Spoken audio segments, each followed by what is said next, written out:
భక్తుడి వద్దే వెలసిన భగవంతుడు ఆయనే ఇక్కడికొచ్చి స్వయంభూగా వెలిశాడు కనుకనే ఆయనకు ప్రదక్షిణలే మొక్కుబడి. కోరుకున్న కోరికలు తీర్చే కల్పవృక్షం ఆ ఆలయం. అందుకే నిత్యం భక్తుల నీరాజనం. అదే చిలుకూరు బాలాజీ ఆలయం. ఎలా వెలిసిందంటే,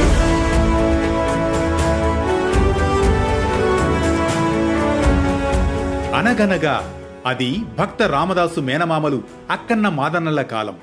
సంప్రదాయం ప్రకారం ప్రతి ఏటా తిరుమల వెళ్లి శ్రీ వెంకటేశ్వర స్వామివారిని దర్శించే ఓ భక్తుడు తీవ్రమైన అనారోగ్యం కారణంగా వెళ్లలేకపోతాడు. దీంతో శ్రీ వెంకటేశ్వర స్వామివారు ఆ భక్తుడికి కలలో కనిపించి, భక్త, చింతించకు, అంత దూరం రాలేనని బాధపడకు, నేను ఇక్కడే నీకు సమీపంలోని అడవిలోనే ఉన్నాను అనగా, ఆ భక్తుడు కలలో స్వామి సూచించిన ప్రదేశానికి వెళ్లి గుట్ట వద్ద తవ్వుతూ ఉండగా ప్రమాదవశాత్తు గొడ్డలి గడ్డం కింద ఛాతీపై బాలాజీ స్వయంభూ విగ్రహాన్ని తాకుతుంది. వెంటనే స్వామివారికి ప్రణమిల్లి క్షీరంతో అభిషేకించి సంప్రోక్షణలతో ఆ ప్రదేశంలోనే ఆగమోక్తంగా ఆలయాన్ని నిర్మించడం జరుగుతుంది.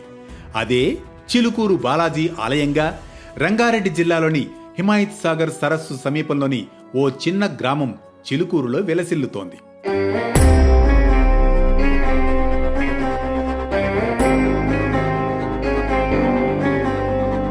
ఈ చిలుకూరులో ఆ బాలాజీ స్వయంభువుగా వెలిశాడు కనుకనే చిలుకూరు బాలాజీ అని, ఇక్కడ మొక్కుకుంటే విదేశాలకు వెళ్లే అవకాశం నెరవేరుతోంది కాబట్టి వీసా బాలాజీ అని కూడా స్వామిని కొలుస్తూ ఉంటారు. దీంతో ఏ కారణం చేతనైనా తిరుపతికి వెళ్లలేకపోతున్నామన్న భావనతో ఉన్న తన భక్తులను కటాక్షించేందుకే వెలసినట్లయింది ఈ చిలుకూరు బాలాజీ ఆలయం.